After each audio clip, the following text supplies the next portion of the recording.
7장에서는 그 아키텍처에 대한 이야기를 하려고 하는데 앞에서 6장까지 해서 그 특징 도출하고 상세 설계를 위해서 유스 케이스를 어떻게 활용하는지 그 다음에 그런 것들을 어떻게 배치하는지 모델 뷰 컨트롤러로 이제 그런 것들을 다루었습니다. 그래서 일단 그 프로젝트 이제 초기에 전체적인 시스템의 중요한 특징과 그 유스 케이스들을 파악을 했는데 이런 것들을 어떻게 배치를 하고 개발에 이제 들어갈 것인가에 대해서 내용들을 다루고 있습니다. 359페이지 가장 그 앞부분 보겠습니다. 예. 제목이 혼란스러운 세상의 질서를 이렇게 되어 있는데, 이제 아는 것들이 조금씩 많아지게 되고 정보들이 많아지게 되는데, 그러한 정보들을 어떻게 정돈을 해서 일을 되게 할 것이냐, 그런 것들입니다. 그래서 여기서 보면은 이제 굵은 글씨로 쓰는 것들을 보면 어디서 시작할지, 이제 실은 중요한 부분들이죠. 프로그래밍 시스템 개발할 때. 그 다음에 흩어져 있는 작은 문제들을 가져다 질서가 잡힌 잘 설계된 프로그램으로 바꾸는 방법이 필요하다라는 거. 이제 그러기 위해서 그 아키텍처에 대한 세 가지 중요한 질문에서 3Q라고 이제 여기서는 이야기를 하고 있는데, 이러한 아키텍처에서 중요한 핵심 특징들을 찾는 그런 간단한 질문 세 가지를 소개를 하고 있습니다. 그래서 그것을 활용해서 어떻게 하는지를 보도록 하겠습니다. 자, 앞에서 고객의 문제 기술로부터 고객의 문제 기술 있었죠. 문제 기술로부터 이런 특징들을 찾아내고 그 다음에 유스 케이스 다이어그램 찾아서 시스템의 경계를 찾은 다음에 이것들에 대한 도메인 클래스들 찾아서 패키지로 이렇게 모양을 만들고 이것들을 적당히 MVC 패턴에 따라서 전체적인 시스템의 구조를 갖다가 이렇게 만들었습니다. 이렇게 이제 만들고 이제 이 안에 들어있는 클래스들을 구현들을 해야 되는데 어떤 클래스를 찾아내고 무엇부터 어떤 특징부터 개발을 할 거냐 라는 것이 스타트 포인트가 되겠습니다. 그래서 이때 이 중요한 것이 이제 아키텍처를 다루는 그런 방법이라고 이제 여기서는 이야기하고 있습니다. 소프트웨어 아키텍처에 대해서 우리가 정의를 내려보자면은 이런 애플리케이션 또는 시스템의 구조, 전체적으로 보통 이제 구조를 이야기할 때 아키텍처라는 표현을 많이 씁니다.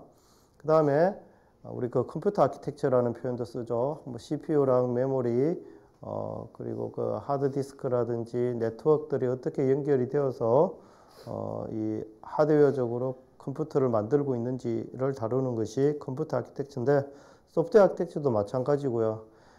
이러한 컴퓨터 하드웨어 아키텍처와 소프트웨어 아키텍처를 합쳐가지고 우리가 일반적으로 이야기하는 시스템 아키텍처가 됩니다.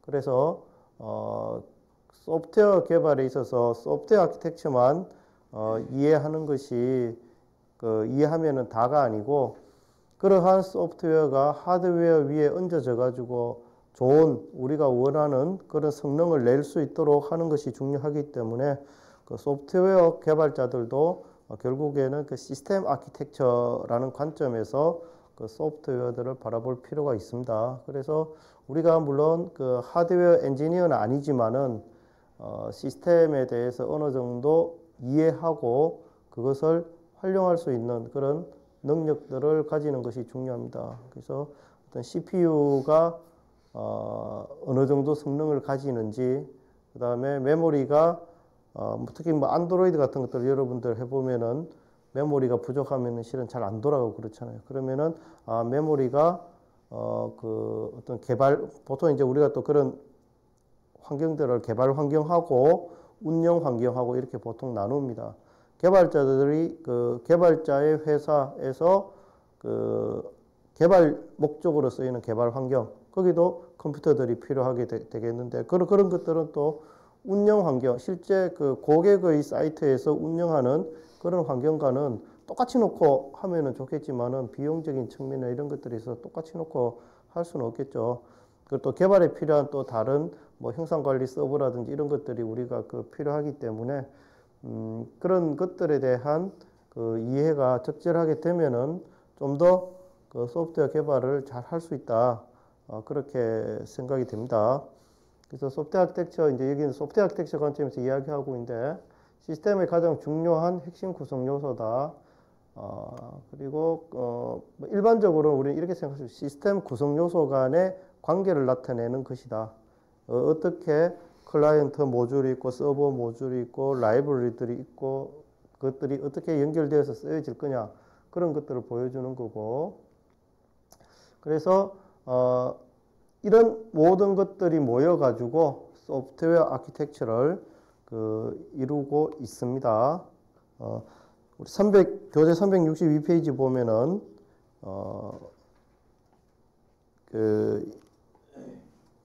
제일 밑에 학자 코너에서 이렇게 아키텍처에 대해서 이렇게 정의를 해놓고 있는데 이게 영어로 원문입니다. 뭐 이건 참조하도록 하고 이 소프트웨어 아키텍처는 그 부분으로 나누는 분할과 이제 이게 디컴포지션이 중요하다 그랬죠.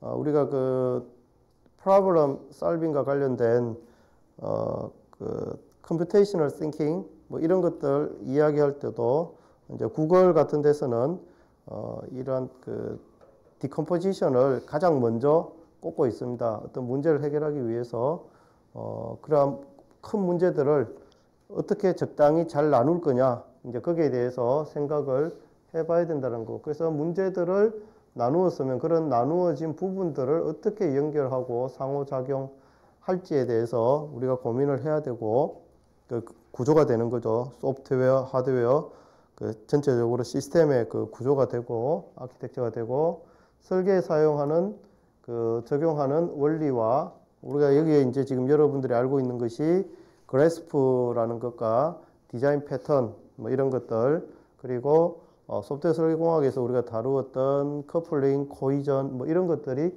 설계 단계에 적용하는 그런 기본적인 원리가 되겠습니다. 그리고 뭐 객체지향에서는 우리 또 솔리드 그래서 객체지향 설계 원리 솔리드 SRP, OCP, LSP, ISP, DIP 뭐 이런 것들 지난 학기에 디자인 패턴 하면서 다 다루었습니다. 그래서 이런 것들을 이제 다 포함하는 그런 시스템의 조직적인 구조다. 뭐 그렇게 이제 정의를 내리고 있는데, 자 이런 것들을 실은 전부 다 뭐 문서화해야 되는지 이제 이게 이제 좀 투덜거리죠. 그러면은 또 코딩부터 시작할지 뭐 이런 생각들을 하고 있고, 그래서 개발자들이 이제 어떤 정도까지 개발에 적용해야 될지 실은 결정하는 것이 쉽지만은 않습니다. 쉽지만은 않은데, 우리 프로젝트에 맞추어서 어떤 그런 테일러링 하는 그런 이제 여러 개들이 있으면 그 중에서 골라서 쓸 수 있는 그런 능력들이 실은 필요하게 됩니다. 앞으로 여러분들이 일을 하면서 항상 똑같은 어떤 일들을 함에 있어서 규모가 다르고 그런데 똑같은 프로세스를 적용해서 소프트웨어를 개발하지는 않습니다. 그렇게 하면은 또 오버헤드가 될 수 있기 때문에 그래서 좀 어느 정도 선에서 우리가 할 거냐라는 것들 생각들을 해야 되고 이 프로세서에 대해서 이제 가장 큰 오해가 이제 모든 것들 산출물을 모두 다 만들어야 된다라는 거, 100% 다 만들어야 된다라는 거, 이제 그런 것들이 있는데 이제 그런 것들은 좀 잘못된 생각들입니다. 요즘은 그런 산출물들을 가능하면은 특히 이제 애자일 방법론에서는 가능하면은 코드에다가 필요한 어떤 것들을 담아서 뭐 문서화 같은 것들도 코드에서 하게 되고 필요한 그 내용들을 가능한 거기 하도록 그렇게 하는데 이제 그거 말고 더 실은 필요한 부분들은 또 클래스 다이어그램이라든지 그 다음에 유스 케이스라든지 이런 것들은 우리가 개발에 있어서 필요하다고 그렇게 생각을 할 수 있습니다. 그래서 이제 보통 아키텍처 이야기할 때 많이 이야기하는 것이 블루프린트 이 청사진이다. 이게 이제 그 건축 이런 데 보면은 이 그 푸른색으로 이렇게 나타나는 그런 종이가 있죠. 그래서 그걸 갖다가 청사진이라고 하는데 그래서 여기에 이제 아주 상세하게 건물의 전체적인 모양이라든지 그 다음에 어떤 그 크기라든지 뭐 이런 건축하는 데 있어서 필요한 모든 정보들이 여기 다 들어가 있게 됩니다.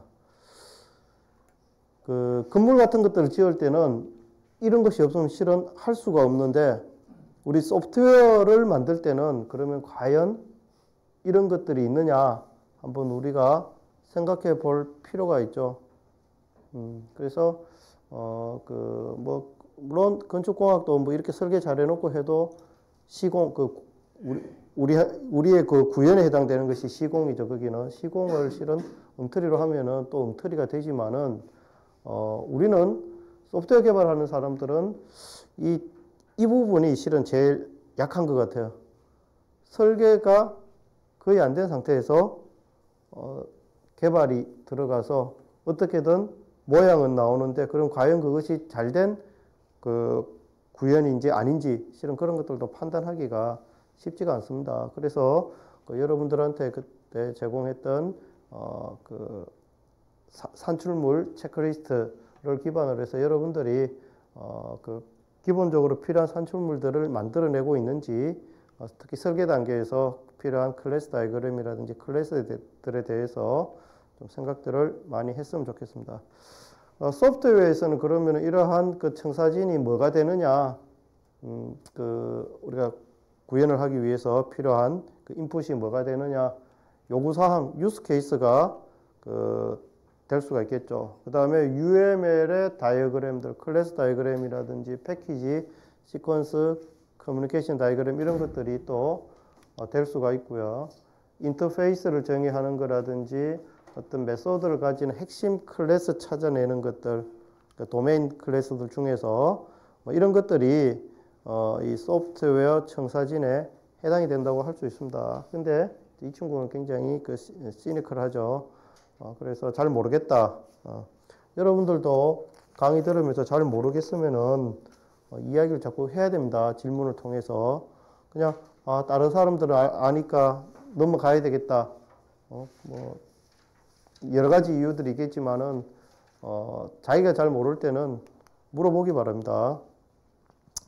앞에서 우리가 1장에서 훌륭한 소프트웨어 만들기 위한 3단계 뭐 이런 것들도 다루었었고요.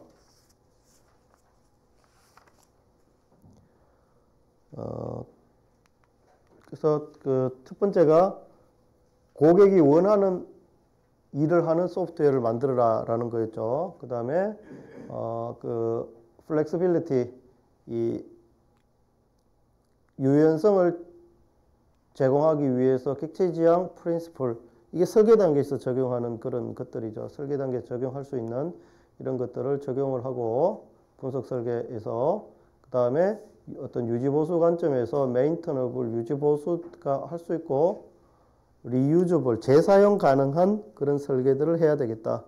그래서 이제 이런 것들이 기본이 되어야만 소프트웨어가 만들어져 가지고 유지보수를 거치면서 오랜 기간 동안 쓰여질 수 있다.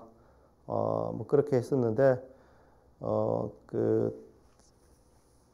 다시 이제 특징 리스트로 돌아오면은 이러한 특징 리스트들을 앞에서 우리 6장에서 게리의 게임 시스템 프레임워크 GSF 하면서 이렇게 쭉 특징들을 뽑았었는데 좀 규모가 작은 프로젝트에서는 실은 뭐 지금 이게 이제 그런 경우들이 되겠는데 요구사항 목록을 이용해서 기능을 정리해도 되고요.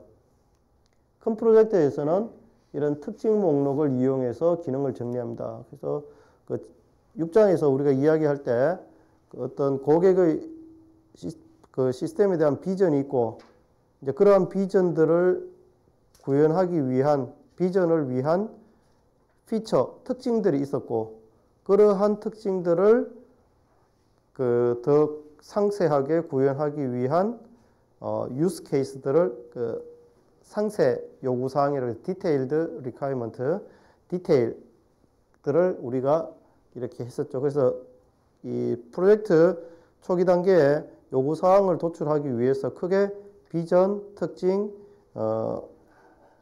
요구 사항, 그 유스 케이스와 같이 이렇게 세 단계로 나누어서 하는 것을 그 이야기를 했었습니다. 그래서 아주 큰 프로그램들 같은 경우에는 특징을 좀 크게 가져가서 어떤 뭐 시스템의 기능이라고 해도 되고 조금 더 큰 규모로 가져가서 그것들을 그 특징 관점에서 다루는 것이 편하고요. 어떤 뭐 유스 케이스가 몇 개 안 되는 그런 경우에는 특징을 나누기가 크게 쉽지가 않습니다. 그래서 그런 경우에는 이런 요구사항 목록들을 이용해서 뭐 요구사항하고 특징하고 그냥 1대1로 뭐 대응하는 그런 걸로 해서 다루어도 관계가 없겠습니다. 그래서 이제 처음 이제 시작할 때 이런 것들부터 이제 그 결정들을 잘 해야 되겠죠. 우리가 그 기본적으로 다루어야 될 시스템의 특징들을 어느 정도 그 크기로 잡고 할 거냐. 그런 것들을 이제 좀 생각들을 해 봐야 되고, 그래서 이러한 뭐 이렇게, 만든 다음에, 뭐 처음부터 뭐 아무거나 만들 수는 없으니까 중요한 부분들을 먼저 만들기 위해서 어떠한 특징들이 가장 중요한지 찾아내는 그런 작업들이 필요하게 됩니다. 우선순위를 갖다가 뭐 지금 이제 앞에 했던 이런 7개의 그 특징들, 처음 특징 찾을 때는 이런 우선순위들을 정하기 어렵죠. 그래서 일단은 특징들을 쭉 찾은 다음에 그 다음에 이제 이게 한 가지 예입니다. 이게 이제 배치를 달리 했습니다. 이제 첫 번째 게 뭐 우선순위가 높고 이제 밑으로 내려갈수록 우선순위가 낮다. 뭐 그렇게 뭐 봐도 될 거고, 또는 첫 번째 게 우선순위가 낮고 밑에 게 우선순위가 높다. 그거는 우리가 이제 정하기 나름이겠죠. 이제 그렇게 하면 되는데, 이러한 것들을 정할 때 과연 누구의 관점에서 이러한 것들을 정하는지, 누구의 관점에서 이러한 우선순위를 정하는 것이 좋겠습니까? 그죠? 요즘은 고객의 관점에서라고 이야기를 많이 합니다. 왜 고객의 관점에서 이런 것들을 우선순위를 정하고 일을 해야 되겠죠? 왜 고객의 관점에서 이렇게 할까요? 뭐 이렇게 하나, 개발자가 마음대로 우선순위를 정하나, 다 똑같이 뭐 프로젝트가 잘만 진행되면 똑같은 결과물이 나올 텐데, 아닐 수도 있겠지만은, 왜 고객의 관점이 중요할까요?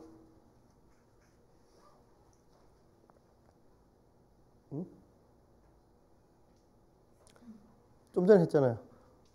훌륭한 소프트웨어를 만들기 위해서 첫 번째가 뭐였습니까? 네? 고객이 원하는 일을 하는 소프트웨어를 만들어라. 그러니까 고객이 자기가 원하는 것, 중요하다고 생각하는 것부터 먼저 만들어주는 게 고객이 만족이 된다라는 거죠. 그래서 고객의 관점에서 뭐 하는 것이 좋습니다. 그래서 여기 보면 이렇게 나와 있죠. 게리가 이제 사장이니까 실은 이 같은 경우에는 자체 개발이니까 그 어떤 외부의 패키지 소프트웨어를 자체 개발하는 겁니다. 솔루션을. 자기들이 그 게임을 만들기 위한 프레임워크를 갖다 만들어서 다양한 게임 개발자들한테 이 제품을 팔려고 하는 거니까 내부에서도 이제 그런 것들을 기획을 해가지고 사장이 야, 우리 이런 거 요번에 해서 해보자. 이렇게 해가지고 자체 개발로 들어간 겁니다. 그래서 이 경우에는 이제 그 사장이 어떻게 보면 고객이 되는 거죠. 그래서 야, 그렇게 하지 마. 내가 생각하는 거는 다르다 이거죠. 자, 그래서 이제 그 어떤 우선순위를 정하고 중요한 것들을 찾아야 되는데, 이제 그런 것들을 뭐 고객이 뭐 한다고, 또는 뭐 개발자가 이제 정하고 뭐 이렇게 한다고 할 때, 어떤 기준들이 있어야 되겠죠. 그래서, 우리 그 책에서는 이 그 아키텍처에 대한 세 가지 질문, 368페이지, 아키텍처에 대한 세 가지 질문을, 사용할 수 있는 근거로 여러분들한테 제시를 하고 있습니다. 그래서 첫 번째는 뭐냐? 시스템의 본질이냐를, 그 특징들을 쭉 이렇게 보면서 1번부터 지금 여기 이제 7번까지 있으니까 1번부터 7번까지 쭉 보면서 1번이 시스템의 본질인지 생각해보고 2번이 시스템의 본질인지 생각을 해본다는 겁니다. 그래서 그럼 시스템의 본질, 에센스가 뭐냐? 가장 기본적인 수준이 완성되었을 때의 시스템의 모습이다. 지금 여기서 이제 이렇게 이야기하고 있는데, 이게 빠지면은 우리가 생각하는 그런 시스템이 안 되는 게 시스템의 본질이겠죠. 그래서 지금 이게 여기서는 이제 보드게임을 만드는 그런 프레임워크를 만드는데, 보드가 중요하다. 그래서 이제 그 시스템의 본질이 뭐냐 이야기할 때 보드, 조금 이따 이제 그런 보겠습니다. 그 다음에 what does it really mean? 무슨 뜻인지 이해하고 있느냐. 그래서 1번이 내가 어떤 일을 하는 건지 이해하고 있느냐를 생각해 봅니다. 1번, 2번, 3번, 4번 쭉. 근데 내가 잘 모르겠더라. 이게 무슨 뜻인지. 그러면은 그 특징에 대해서 실은 우리가 잘 모르고 있으니까 그 특징을 좀 더 잘 이해하고 그 개발에 이제 들어갈 때 제대로 개발하기 위해서는 그 특징에 대한 이해도를 높일 필요가 있습니다. 그래서 그것도 중요한 핵심 특징이 될 수가 있습니다. 그다음 세 번째, 어떻게 구현해야 될지 잘 모르겠다. 이렇게 이게 중요한 특징이라고 쭉 기술을 했는데, 이거 어떻게 구현하지? 좀 고민스럽고 그런 것들도 주의를 해야 되겠죠. 필요한데 잘 모르겠으면은. 그래서 대부분 이제 이런 경우에는, lack of knowledge, 지식이 없거나, 거기에 대한 지식이 없거나, 그러면 이제 공부를 해야 되겠죠. 학습을 해야 되는 거고. 또 새로운 기술이거나 또는 기존에 없던 기술을 적용해서 뭔가 개발해야 될 경우에는 실은 어떻게 구현해야 될지 잘 모르겠죠. 그래서 그런 경우에 그 해결 방안들을 찾아가지고 이제 찾기 위한 그런 노력들을 해야 되는 거죠. 결국 그래서 여러분들이 소프트웨어를 개발하다 보면은 결국 소프트웨어 개발이 끝나는 시점은 언제냐? 내가 그 소프트웨어 안에 들어가는 컴포넌트들에 대한 그것을 전부 다 이해하는 순간이 소프트웨어 개발이 끝나는 순간입니다. 내가 잘 모를 때는 실은 소프트웨어 개발이 더 이상 진도가 못 나가는 거죠. 그래서 뭐 단순해 보이는 질문이지만은 첫 번째가 시스템의 본질이냐 아니냐를 생각해보고, 두 번째가 무슨 뜻인지 내가 이해하고 있느냐 아니냐를 생각을 해보고, 아니면은 주의를 더 해야 되는 거고, 세 번째가 어떻게 해결할지 솔루션을 잘 모르겠다 라면은 how to implement, 솔루션을 잘 모르겠다, 구현 방법을 잘 모르겠다 라면은 거기에 대해서도 좀 고민을 해보자 라는 겁니다. 그래서 이것을 각각 Q1, Q2, Q3 해가지고 이제 이야기를 할 텐데, 그 특징들을 쭉 나열해 놓고 쭉 읽어가면서 보니까 5번 같은 경우에 그 프레임워크는 사각형의 타일들로 구성된 보드를 제공하고 각 타일은 지형 타입을 갖고 있다, 이렇게 되어 있습니다. 여기서 말하는 보드라는 것이, 이게 없으면은 이 게임 시스템 프레임워크를 만들 수가 없는 거죠. 그래서 여기 중에서 이 보드라는 것은 Q1에 해당이 된다. 에센스다. 이 시스템의 본질이다 라는 거죠. 이거 없이는 아무것도 못하니까. 자, 그 다음에 쭉 보면은 다시 여기 3번 같은 경우에 프레임워크는 게임의 특성에 맞는 여러 타입의 부대들 또는 유닛을 지원한다 이렇게 되어 있습니다. 유닛도 당연히 Q1에 해당이 되는 거죠. 이 각각의 유닛들을 보드 위에 적절히 배치하고 이동을 시켜야 되니까 그게 없으면은 시스템이 돌아가지가 않습니다. 그래서 시스템의 본질이구나 찾았습니다. 그 다음에 이걸 보니까 실은 유닛이라고 했는데 유닛이 내가 무슨 뜻인지 잘 모르겠어요. 내가 알고 있는 유닛들은 뭐 예를 들어서 뭐 그 군대라든지 병사라든지 뭐 그런 정도인데 그럼 그거 말고 뭔가 더 있어야 될까? 뭐 이런 것들에 대해서 이제 더 찾아봐야 되겠죠. 다른 이제 주로 이제 그때는 게임 개발자들을 대상으로 물어보면 다양한 게임을 만드는 보드 게임을 만드는 게임 개발자들한테 당신이 어떤 유닛이 필요하냐? 그럼 그 중에서 가능하면은 공통적인 것들을 만들어 놓으면은 우리가 물건을 만들어서 세일즈 하기가 좋겠죠. 야, 당신이 원하는 거 웬만하면 다 있어. 100% 물론 100% 만족시키기는 어렵겠죠. 그렇지만은 웬만한 것들은 다 있다 이렇게 되겠죠. 그래서 유닛 같은 경우에 Q1, Q2에 해당이 된다. 이것도 실은 여러분들이 생각해보고 이게 답이 달라질 수 있어요. 지금 여기서는 뭐 이런 식으로 생각을 해서 지금 하고 있지만은 뭐 이게 유닛이 굳이 시스템의 본질이 아니라고 생각한다. 그건 뭐 사람들마다 다르니까 굉장히 이거 좀 주관적인 그런 부분들입니다. 그렇지만은 이제 이런 주관적인 것들이지만은 가능하면은 객관적이 될 수 있도록 보편적인 답이 될 수 있도록 우리가 노력을 하면은 좀 더 좋은 그런 결과들이 나오겠죠.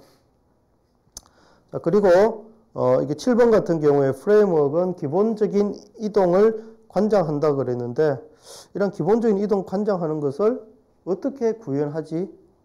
여기서 이제 Q3 구현하는 방법을 잘 모르겠다라고 생각을 한 겁니다. 그래서 이 Q1, Q2, Q3 뭐 나머지 것들은 크게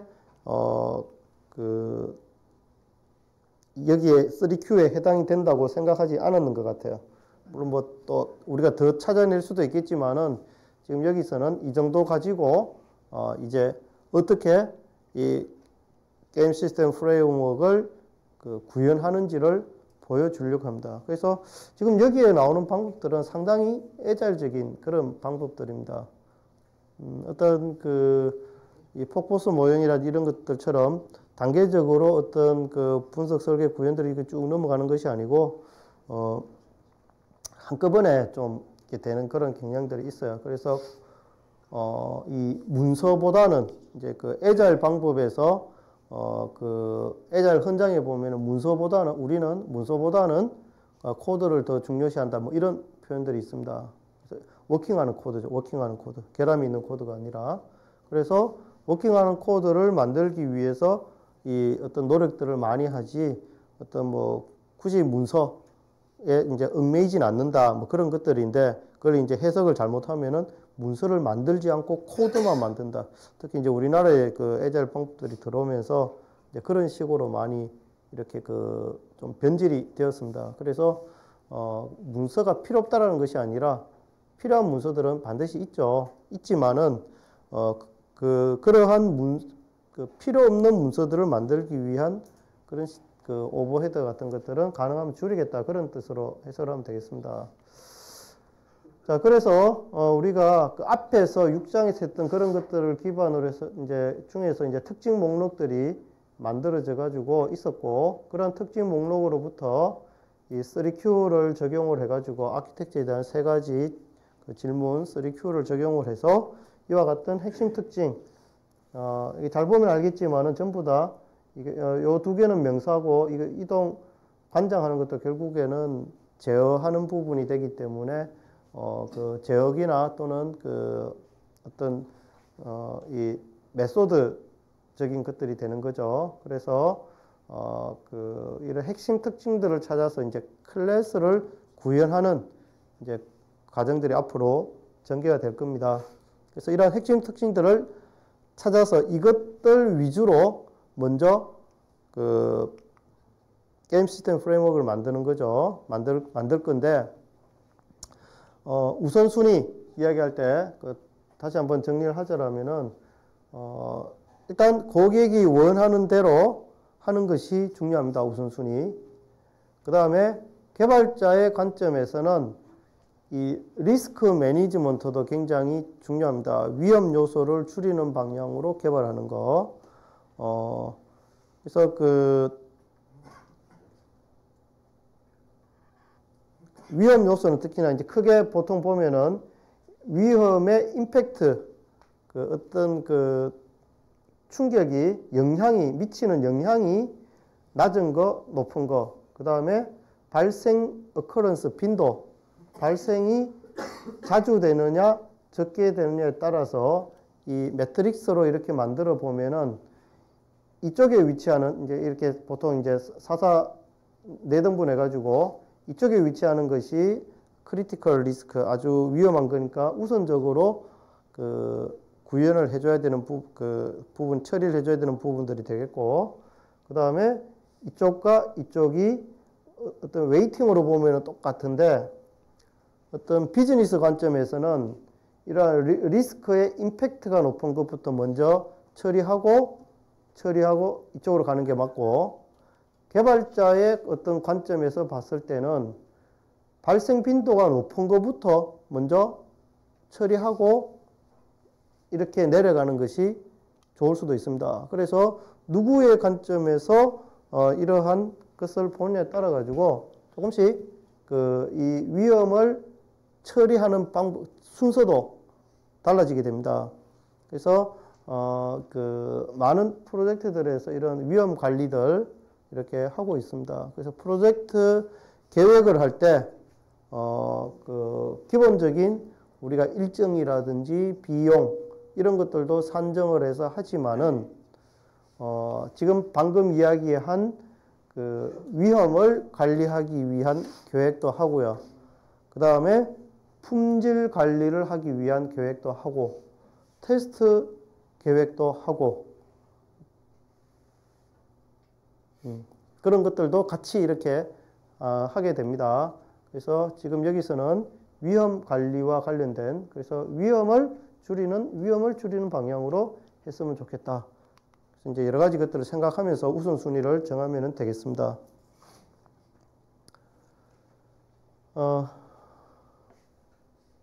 이제 이 개발자는 이러죠.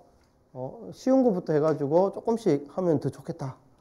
그렇게 이야기하는데, 쉬운 데서 어려운 데로 설계가 진화하지는 않는다. 무슨 소린가 하면은 쉬운 거를부터 개발을 하면은 어려운 것은 여전히 남아있게 되죠. 이 박스 안에 들어있는 사과 먹는 문제하고 같습니다. 이게 한 박스에 사과가 있는데 어떤 사람은 거기서 이 가장 좋은 사과를 하루에 한 개씩밖에 못 먹는데 어떤 사람은 그 중에서 가장 좋은 거 골라서 먹고 그 다음 날도 가장 좋은 거 골라서 먹고 이렇게 해서 계속 사과를 먹는 사람이 있고, 또 어떤 사람은 그 중에서 빨리 상할 것 같은 거 가장 나쁜 거부터 골라서 먹고 이렇게 하죠. 그러면은 두 사람 다 결국 하루에 한 개씩은 먹는데 어떤 사람은 맨날 좋은 사과를 먹고 어떤 사람은 맨날 나쁜 사과를 먹는 거죠. 이게 만족도들이 많이 달라지게 됩니다. 그런 것들처럼 여기서도 우리가 쉬운 것부터 먼저 할 수도 있고, 그 개발자 입장에서 맨날 쉬운 것 같은데 나중에 보면 어려운 게 남아 있어요. 그럼 프로젝트가 그 프로젝트를 제대로 끝낼 수 있을지 없을지 모르는 상태가 돼버립니다. 그런데 어려운 것부터 우리가 먼저 해버리면은, 그래서 어떤 문제를 해결을 해버리면은 그 다음에 남는 것은 그거보다 덜 어려운 것들이 남게 되죠. 그러면은 프로젝트가 성공할 확률들이 높아지게 됩니다. 그래서 보통 진화적 이렇게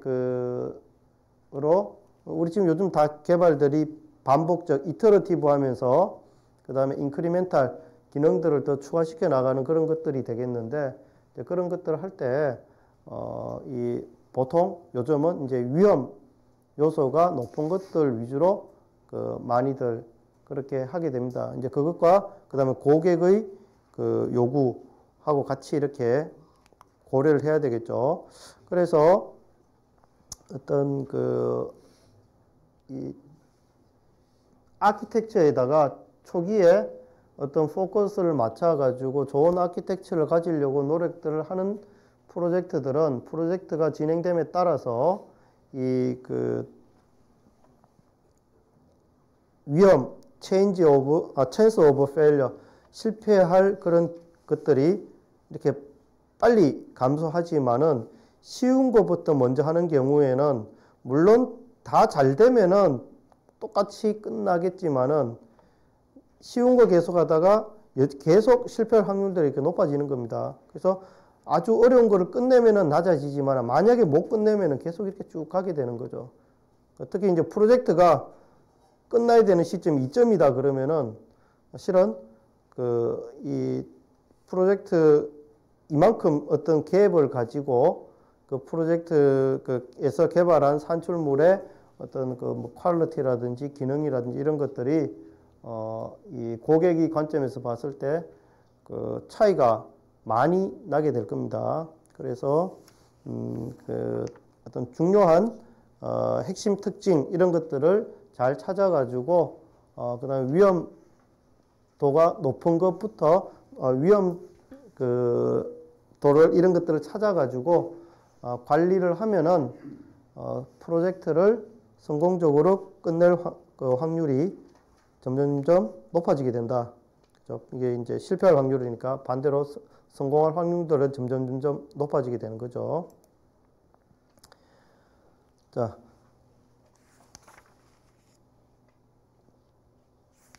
(376페이지에) 보면은 이제 우리 크게 핵심 특징 3가지 중에서 보드에 대한 이제 구현을 진행을 하려고 합니다. 그래서 보드를 어떻게 구현할 거냐 이제 고민을 하고 있습니다. 그래서